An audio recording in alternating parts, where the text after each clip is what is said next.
178 is all what England managed in their second innings. 6 for Ravichandran Ashwin, and that means India will have to chase 420 runs, 39 for 1 already on day 4 ends play, and they will be requiring another 381 runs, which is looking at a distance as of now. To discuss all of it as what can happen tomorrow, what happened today, I have of course been joined in with my cricket expert, none other than Monty Bannister. Monty, good evening from India. What do you feel about this game? Well, this game's an interesting one because you can see that the England team are concerned about the India batting lineup. You know, the likes of, they know Virat Kohli, won't have another bad game and, well, another bad innings, but it's the guy, one person called Rishabh Pant. He's able to win a game in any situation, and that fearless batting that they have with Washington Sundar, that is what's going to be on their minds right now. They'll be thinking, if we don't get a few wickets early tomorrow, we could potentially be at lunchtime thinking, well, not lunch, at tea time, to be thinking, right, they could be chasing this game. So tomorrow morning is important, but this is yeah, thank you. Yeah, Monty, what I was not able to understand from today's England strategy, which I would want to understand from you, was they already had a lot of runs. And if we see the wicket right now, England team, which managed 500 plus runs in the first innings, could only manage 178 in their second. Now, what I'm not able to understand is what was the point, first, to not give follow on to India? Second, when they came out to bat, they had 140, 150 runs that would have easily been 390 run lead. What were they waiting for? Because 390 and 420, there is not much difference in that, and probably they could have given some more overs to themselves to probably let one more wicket down for India. What went wrong? I think they just wanted to take time out of the game. If anything, they wanted to bat as long as they can on that wicket because the wicket will break up, and they believe that the longer they bat on the wicket, they've got a chance on the last day. They back themselves bowling India out on the last day pitch in 90 overs. England think that they can bowl India out. Well, in 90 overs, that means that they are thinking Chiteshwar Pujara is out. Then we believe that Virat Kohli will also not play. But Monty, now we have talked about England's strategy. Let's move to India's strategy for day 5, because I think this game is going all down to the wire. What do you think? Who are the guys who need to step up? And what do you think? What will be the mindset and what will be the talk going in India's dressing room right now? They will be thinking that this England team is wary of our sort of, how we position ourselves to win a game of cricket, right? We've done it in Gabba, we've drawn a test match in Sydney, right? So we can India will be thinking we can either win this game or draw this game, only if they don't lose many wickets in that first session. This first hour, first 45 minutes is so important. And it was the second innings and the third innings of this test match where, both teams lost I think four to five wickets in the first 30 overs. So the question you're going to ask Joe Root is, why didn't you declare earlier? Why don't you back your bowlers, the likes of Jimmy Anderson, over 600 test wickets? The ball is turning and bouncing.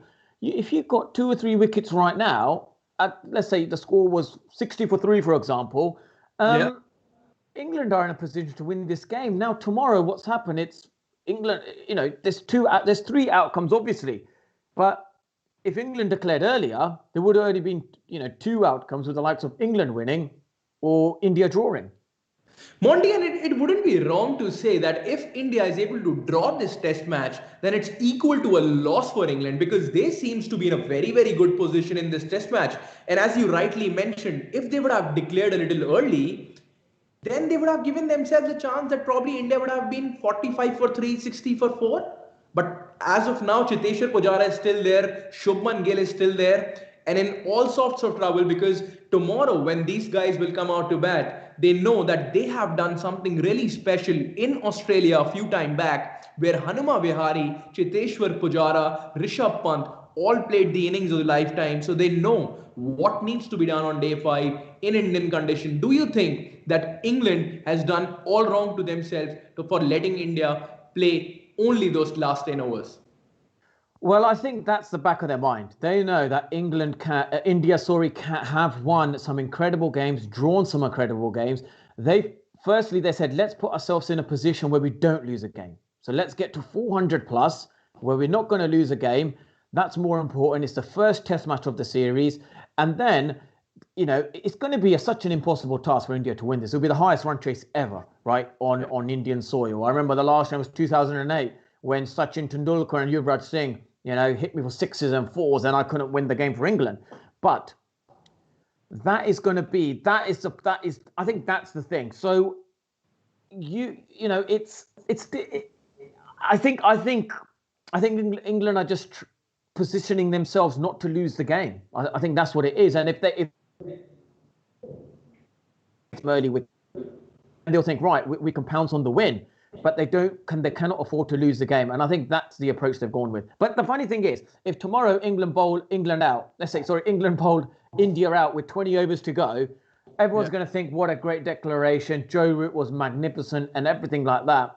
But if I base it on just the stats, and England and India draw the game, then a lot of people will be questioning Joe Root. They'll be thinking, you had, to be honest, based on the past 2 innings in the second and the third innings, you should have actually declared 20 overs to go, end of play. You would have ended up getting 2 or 3 wickets. But they've got 1 wicket, crucial man of Rohit Sharma. Tomorrow we'll find out, if Joe Root's decision was the right one or the wrong one.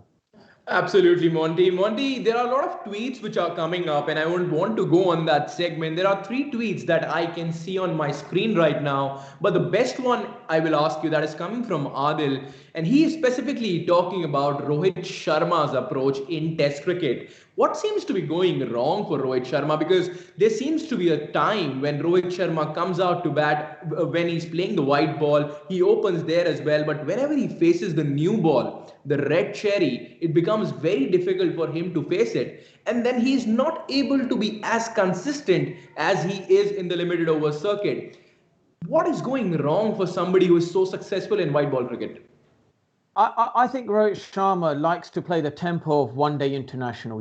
Early on, hit a few boundaries to get his innings going, and he likes playing that. He likes pulling the ball early. He likes sort of just getting bat on ball. And if you ask him to actually bat in a traditional, let's say an opener where you just leave the ball, and sort of after lunch, right, you get some runs. I don't think that's his style of approach. He likes play. His tempo is, quite fast for an opener. Normal openers don't bat, with the strike rate that he does, and that's the style he likes to play. He feels very comfortable. He needs to be putting, boundaries away, rotating the strike. He doesn't want to be facing, the sort of the when the bowlers are in good rhythm. I don't think that's his style of play. So for him to keep his tempo of batting going, he likes to put the ball away for boundaries. Since we are talking about Rohit Sharma, it's very important to see the scorecard as well of day 4 at stumps. Rohit Sharma was bowled by Jack Leach for 12 runs and played 20 deliveries, 1 boundary and 1 massive 6. Shubman Gill and Cheteshwar Pujara still out there. 15 of 35 deliveries for Shubman Gill. Cheteshwar Pujara 12 of 23 deliveries, 1 boundary for him as well. 13 overs is what India played on day 4, 39 for 1. And if you see the England bowling card, Jofra Archer, Jack Lee, Jimmy Anderson and Dom Bess have been used by Joe Root thus far. Jack Leach has picked a very, very important wicket off Rohit Sharma, and India will be needing 381 runs more.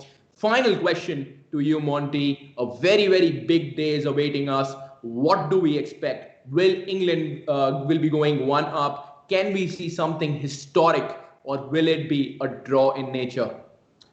I think the first hour, like we all say, is going to be crucial. If England pick up a few wickets in that first hour, I think England got a very good chance of winning this match.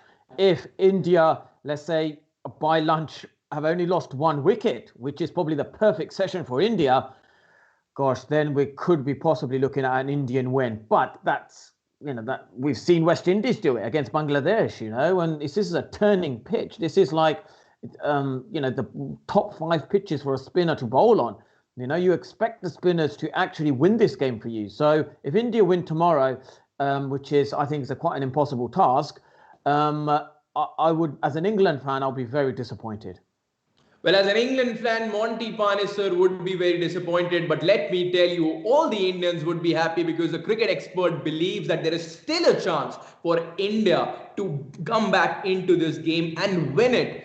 For the Indians, let's see what happens. A very, very big day awaits us. 381 runs still needed. And with the inception of T10 and T20 cricket, anything seems to be possible.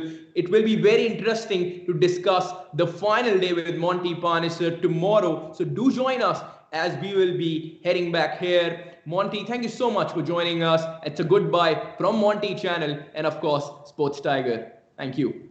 Thank you.